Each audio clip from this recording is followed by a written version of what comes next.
this fuss over a few dark clouds? You'd think the people here had never seen a storm before.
Faster!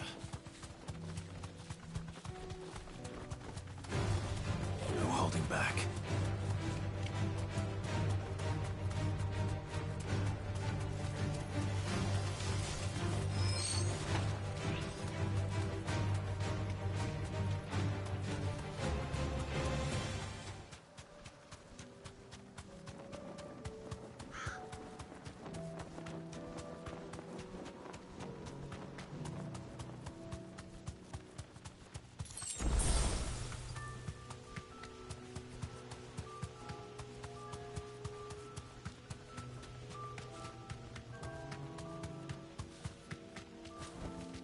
Back to the stables, girl.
Greetings, Your Majesty.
Your reign is over. Now to collect the ash. This looks like the stuff. Let's see if there's any more.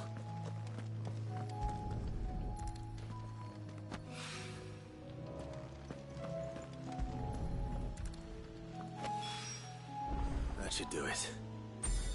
The wine needs more than this.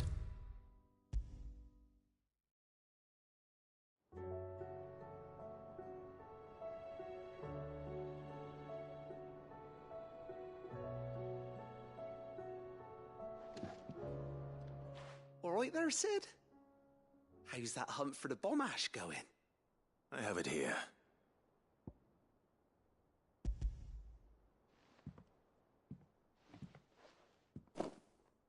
That's the stuff.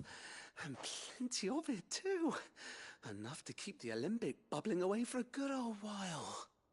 You're a gent, Sid. Let none say otherwise. Right then, let's get this contraption up and running.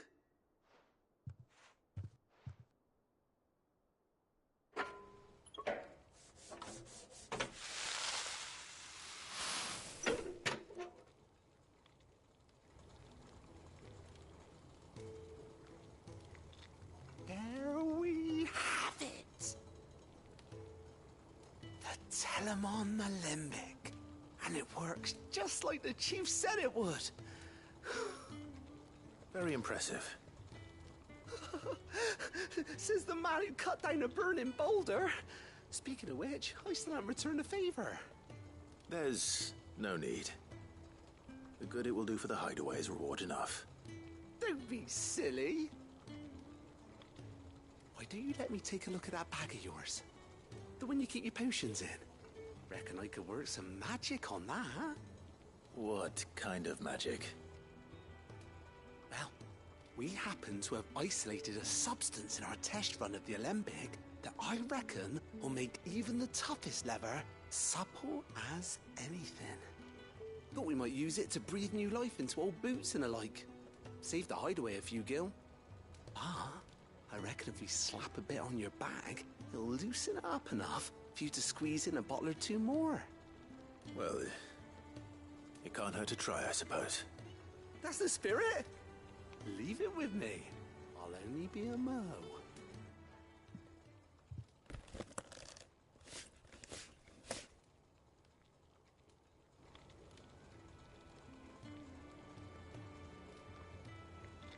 Well, what do you reckon? It certainly feels more flexible. Right? Told you. Thank you. I think. No. Thank you for supporting Mid and the rest of us in our endeavors. Without you, we'd never have been able to discover wonders like that stuff I rubbed on your bag. And I'm telling you, there's plenty more where that came from.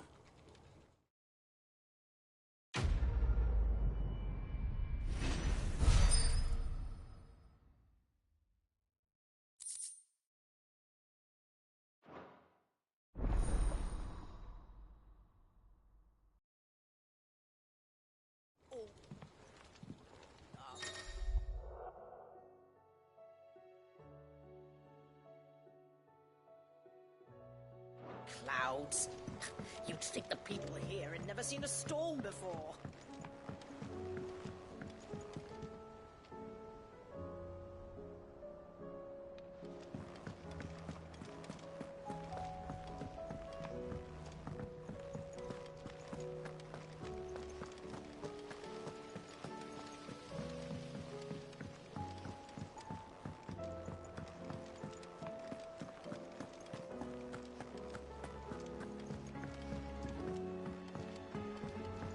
Did you see that? Tell me you saw that.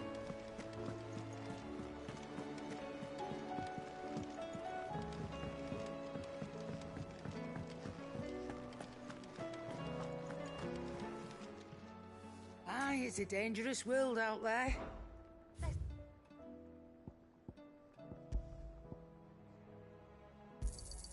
You'll not find a better price than that.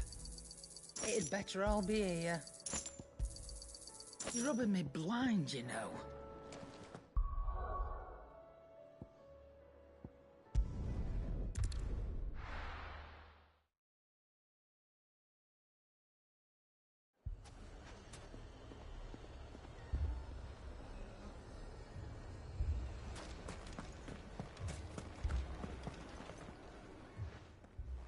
Sid, your new companion appears much more formidable than your uncle.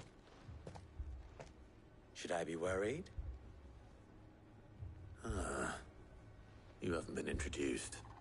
Jill, Clive has told me much about you. All lies, I'm sure.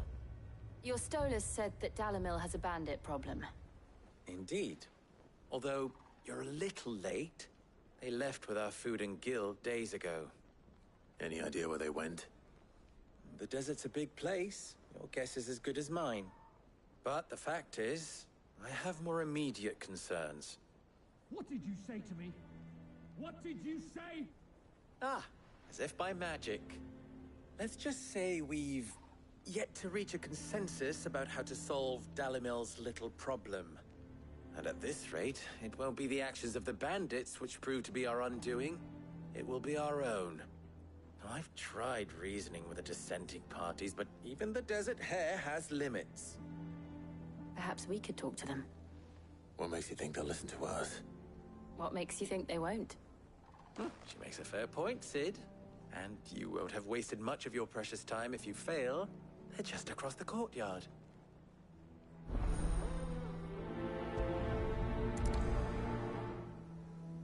Suppose we just follow the shouting.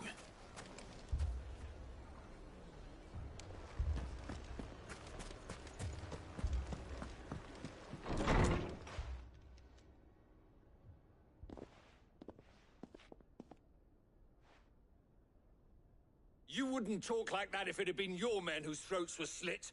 Blood for blood, it's the only way. We hire mercenaries and have them mount the bandits' heads on our walls as a lesson to the rest.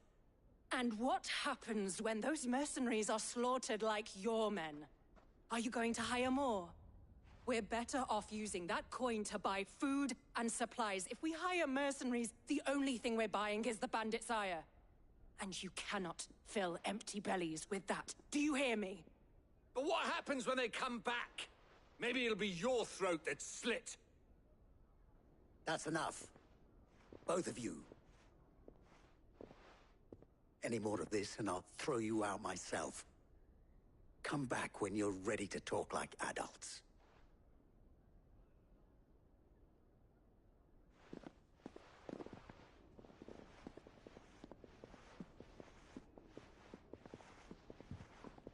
Victor. What's he doing here? Sid. And Lady Jill. What brings you here? I was about to ask you the same thing. Costness is in chaos, and the markets have all but ceased to operate. The Briar's Kiss here in Dalimil is the only place I can reliably obtain supplies. I was here to do just that when Master Lubor told me of his troubles. He thought I might be able to talk some sense into these fools. But if you're here, I suppose his patience must be waning. Who are those people? Those were the thorns in Lubor's side. And the reason this place might be headed the same way as Costness. It's these accursed skies. The darkness is enough to drive up an entire city for that. We're still working on the skies. But in the meantime, perhaps we can find a solution to Dalimil's problems. I hope so. For all our sakes.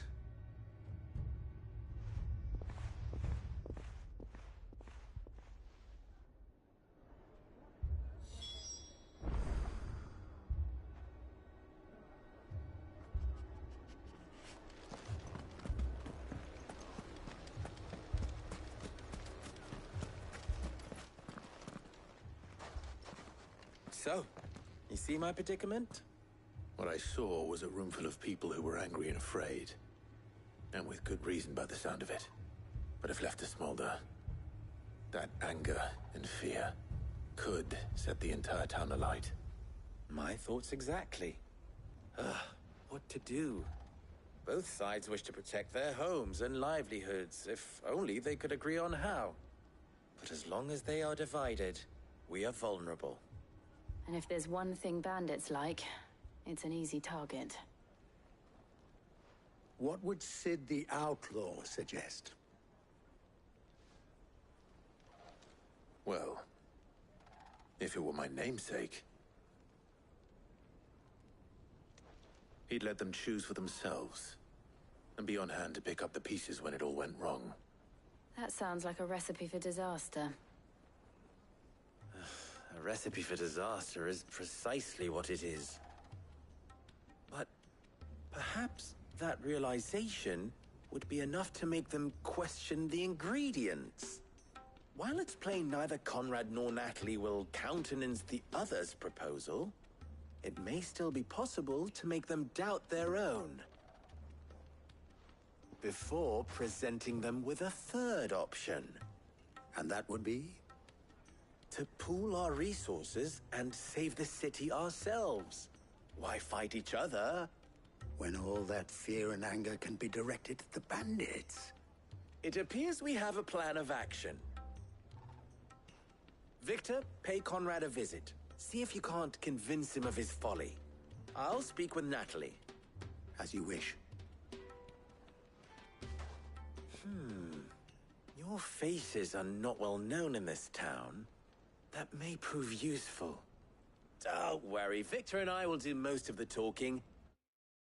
You need only play along. Play along? What he means to say is yes.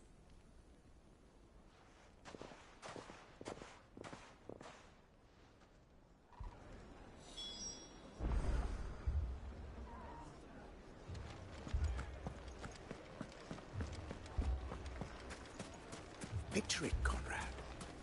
Your own city.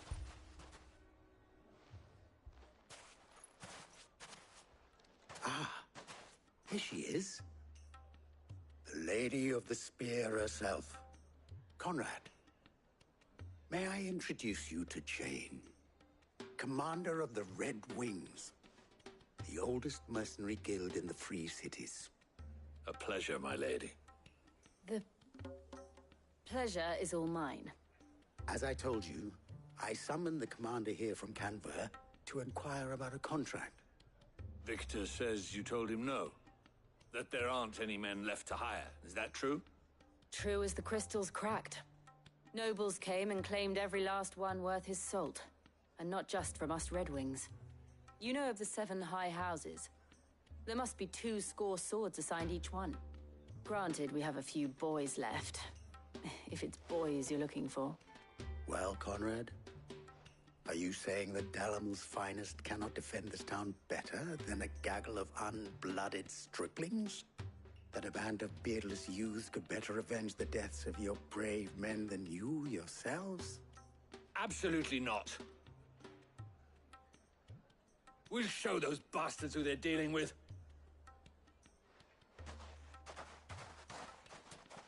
I can't believe that actually worked.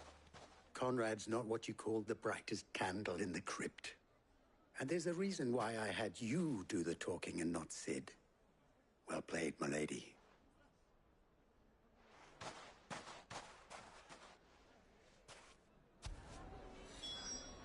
Then let us band together and show these brutes that Dalamil is not to be trifled with. My shop. If I had my pickaxe, I would... I mean, it may still be possible to buy something. Ah, here he is now. Natalie, allow me to introduce Lord Underhill of Randalar's prestigious League of Merchants. Lord Underhill. At your service. Underhill. I was just telling the good lady of our conversation, my lord, and how you were lamenting the state of the capital's stores. Lubor says that not only are the granaries almost empty, but that war and the Blight mean this season's harvest won't be enough to fill them for winter. Indeed, certainly that is the case. The nobles in the capital are buying up the city's stocks of barley and wine, driving the prices higher than most commoners can afford. It is only a matter of time before the peasants revolt. It is worse than I thought. If what Lord Underhill says is true, I fear we have little hope of supplementing our stores, meager though they regrettably are. And while I applaud your endeavors to dissuade our more bellicose citizens from seeking vengeance, I sense Conrad is not wrong in his assessment of the bandits' likely return. Which means that now, more than ever, we will need to secure what little we still have. Food, weapons, herbs, everything. If our humble town is to endure not only this hardship, but those that are certain to follow, we must stand united. All right. If it will help to protect my home, I'll do it. But you needn't have gone through this charade.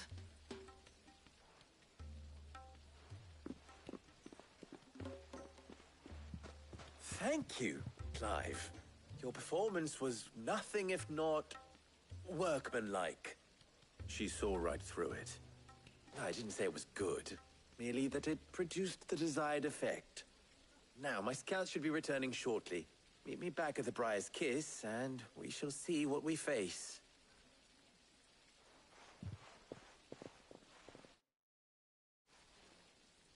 I'm not convinced our roles in this ruse were entirely necessary. I don't know. Conrad seemed quite taken with you.